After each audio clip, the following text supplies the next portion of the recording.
ایران والا خطرہ ہے، اور مسئلہ یہ ہے کہ ڈونلڈ ٹرمپ جو ہے نا، ان کا موڈ کس دن کیا ہو، صبح وہ اٹھے، وہ سنیں 3:30 4 بجے تک ٹوٹے کرتے ہیں، تو کیا پالیسی بنائے وہ، اس کا کچھ پتہ نہیں ہے۔ لیکن دیکھیں ایک بات ہے کہ اگر ایران پہ اٹیک ہوگا، it's not just a matter of internal کیا ہے، اتنا خطے میں کیوس ہوگا کہ ان کے جو اپنے پارٹنرز ہیں،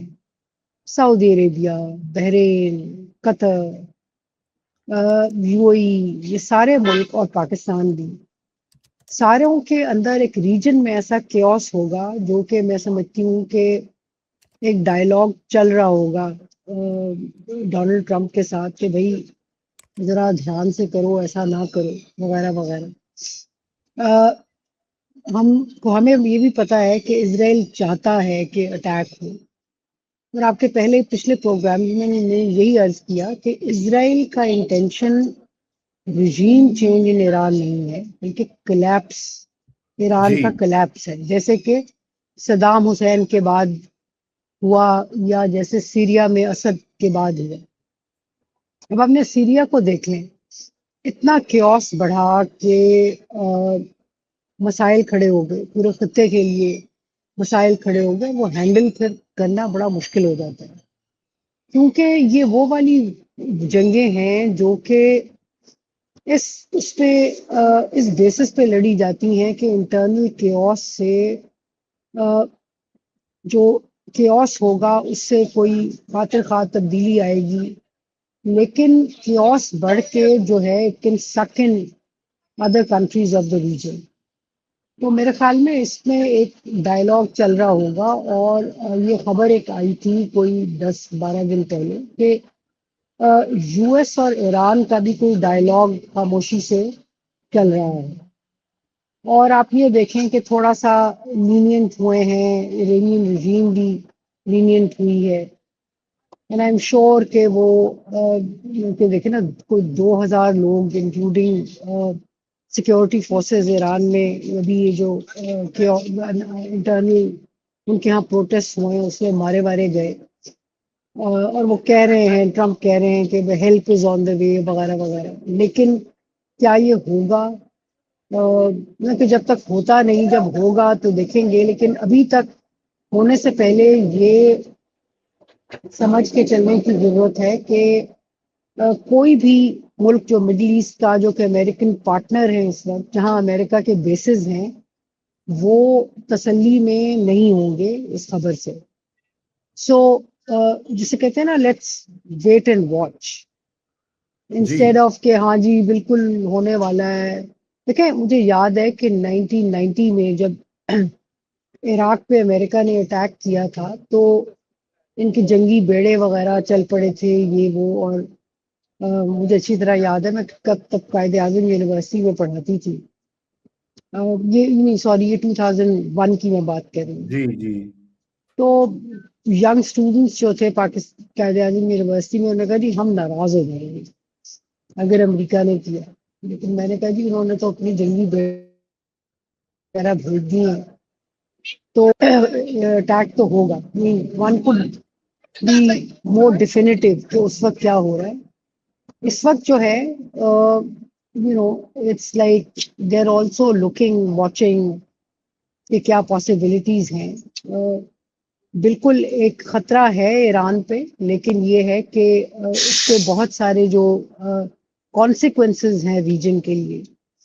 امریکہ وہ بھی اس وقت دیکھ رہا ہوگا۔ جی بالکل وہ دیکھ رہے ہوں گے، اور میرے خیال سے شاید رژیم چینج کے اندر جو انہوں نے اپنے مورے وغیرہ تیار کیے ہیں عائشہ، وہ پورے تیار نہیں ہوئے ابھی تک یا لیٹس سی کہ کیا میرے معاملہ۔ خیال میں دیکھیں، نیو یارک ٹائمز کا بھی آرٹیکل میں دیکھ رہی تھی، جو انہوں نے دیکھا ہے رضا پہلوی کو، اور اس میں ایک اسیسمنٹ یہی ہے کہ رضا پہلوی کی سپورٹ میں انٹرنلی ایران میں اتنے لوگ نہیں ہیں۔ دیکھیں ڈائسپورا میں، امریکہ میں، برطانیہ میں، یورپ کے اور ممالک میں جو ایرانین ہیں، یہ وہ ہیں جو 1979 کے بعد ملک سے چلے گئے، اور پری ڈومیننٹلی یہ وہ لوگ ہیں جو کہ بالکل یہ ملا رجیم کو پسند نہیں کرتے اور وہ چاہیں گے کہ رجیم چینج ہو، لیکن یہ رجیم چینج سے زیادہ کی بات ہے۔ بالکل بالکل عائشہ، یہ بھی بہت سارے ہمارے ویورز کہہ رہے ہیں کہ روس نے، وال اسٹریٹ جرنل نے رپورٹ کیا کہ روس نے بھی کوئی کردار ادا کیا ہے اسرائیل اور ایران کے درمیان بات چیت کا۔ کچھ یہ رپورٹس آ رہی ہے کہ پاکستان اور سعودی عربیہ اور دیگر ممالک وہ بھی امریکہ کو، قطر وغیرہ کہہ رہے تھے کہ نہ کرو یہ کام ابھی۔ تو کتنا آپ سمجھتی ہیں کہ ٹرمپ صاحب نے ان کی بات سنی ہوگی؟ دیکھیں، ٹرمپ صاحب بات سن لیتے ہیں، یہ نہیں کہ بات سنتے نہیں ہیں، لیکن اب بات یہ ہے کہ میں سمجھتی ہوں کہ کتنا بینیفیشل ہوگا اسرائیل کے لیے ایسا اٹیک، ہاں کیونکہ اسرائیل کا مقصد یہی ہوگا کہ اگر اٹیک ہو تو وہ تمام سائٹس جہاں وہ میزائلز پروڈیوس کرتے ہیں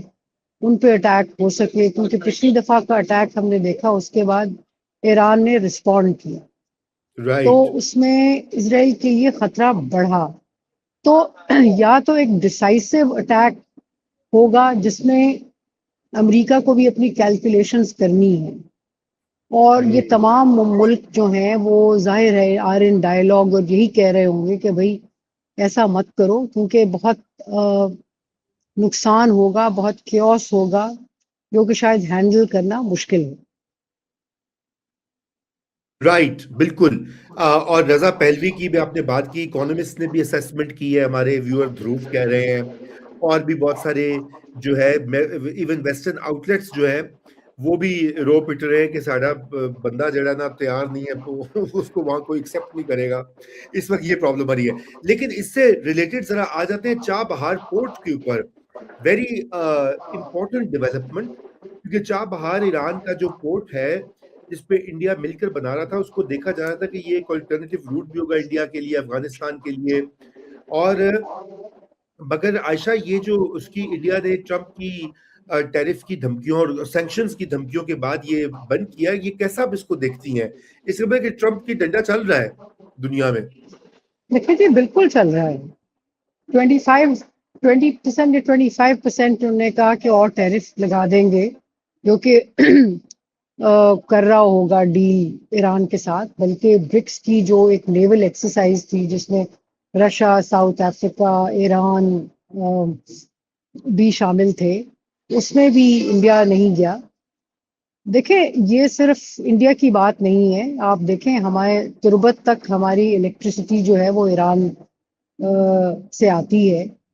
اور میرے خیال میں اس وقت ہم بھی کوئی ڈائلاگ امریکہ سے کر رہے ہوں گے، کیونکہ یہ 25% ٹیرف کی دھمکی صرف کسی ایک ملک کے لیے نہیں ہے، سب کے لیے ہے جو ٹریڈ کرتا ہے ایران کے ساتھ۔